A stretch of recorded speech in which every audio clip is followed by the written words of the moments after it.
Hey guys, so I'm going to create this video to kind of walk you through the syllabus, which can be found in the content area here above week 1. I have a syllabus module.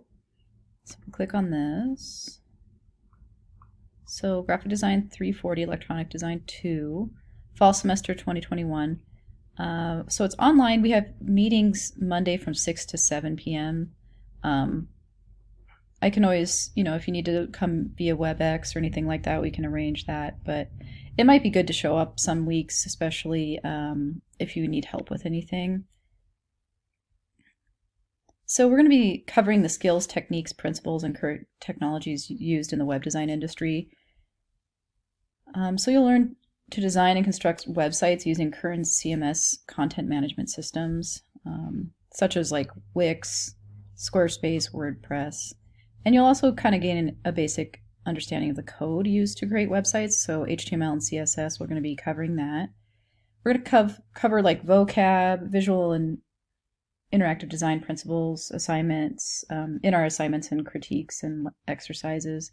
And then you'll develop a portfolio website, using one of the more current popular technologies available, definitely in a CMS system.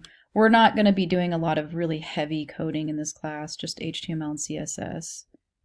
And it's good to know HTML and CSS even if you are using a CMS system like WordPress, because sometimes you just need to go in and alter the code a little bit to customize it. So required course materials: WordPress HostGator account, Wix account, Squarespace account, personal computer, internet connection.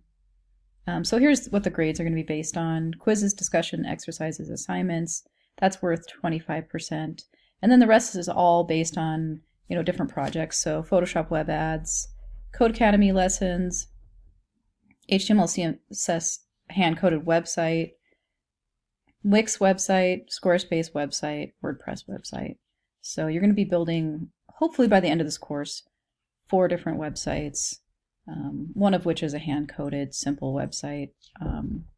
This could change, we could end up taking longer on things and maybe one of these projects might get eliminated by the end, but we'll see. We'll try to make it through. So you can see the weekly schedule. We start off with the Photoshop web ads, static and animated.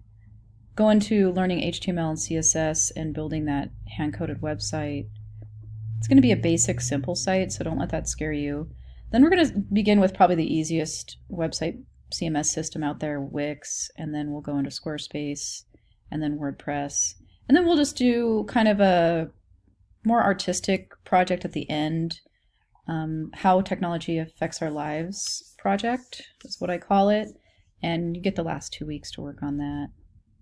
So there's the grading scale, student responsibilities. Since this is an online course, you need to check Brightspace daily, read the announcement, read the tasks and the modules, and the content area, check that out. Don't fall behind because it can be pretty hard to catch up once you fall behind. Definitely ask questions if you're confused on something. You can email me, text me. Texting is definitely the fastest way to get a hold of me. Let me know who you are when you text me, because sometimes I don't know who's texting me if you don't let me know who you are. And then late work is accepted but will be cut down a letter grade for being tardy. And then every week that passes, it'll drop down another letter grade. And just remember, it becomes very confusing and inconvenient for me to grade late assignments, especially if everyone is late with their work. It's just really nice for me to go and to grade an assignment and everything is there. Everybody has their work done, everybody got it in on time, and I don't have to go out sending emails saying, hey, you forgot this, you're missing this. It's just easier for me if I can just get it all done at once. Obviously, there's no attendance for this course, except for that once weekly meeting on Monday, which, unless you have a good excuse, I really do want you to come to that. So academic integrity and misconduct code, accessibility statement, tutoring central, and then Brightspace technical support. So here's the information on that. It's in Cowan Hall. There's the phone number. And I'm going to, there might be modifications to the course during the semester that might deviate from the syllabus, but this is definitely a good starting point. So anyway, I look forward to working with you guys this semester, and we'll Talk to you soon.